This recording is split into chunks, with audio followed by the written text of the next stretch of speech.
अस्सलाम वालेकुम। ना तुम औलाद के मालिक हो। कुरान में अल्लाह ने फरमाया तालीम और तरबियत के मालिक हो।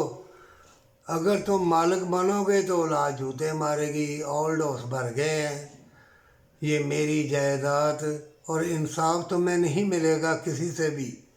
ऐ ईमान वाले मोमिन, उसकी तकदीर चाहे तेरा बच्चा है या बेटी है या बहू है या तुम्हारी बीवी है, उसकी तकदीर उसके साथ है।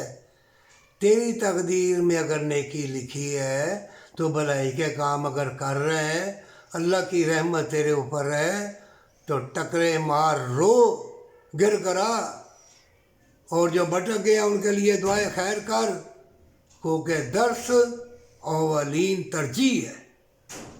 और अल्लाह का पैगाम, अल्लाह का डर, अल्लाह की रहमतें बरकतें बतलाएगा तो अल्लाह रहमान रहीम है, अल्लाह ज़ालिम नहीं है। तकदीर तुम्हारी अल्लाह ने लिखी है, दाने दाने पे मोहर है। और जहाँ मोमिन होता है जिन्नात नहीं आते। ये जादूगरन तवीज़ गंढे वाले फूके मारने वाले ये ज़ालिम लोग ये तुम्हें ईमान की तरफ नहीं आने देंगे, तुम्हारा ईमान कमज़ोर कर देंगे।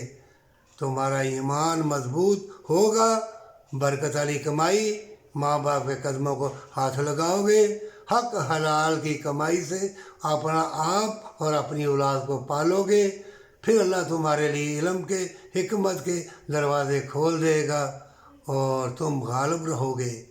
नहीं तो पत्ता पत्ता हर मौसम तुमसे दूर हो जाएगा। तौबा कर ले, अल्लाह देख रहा है।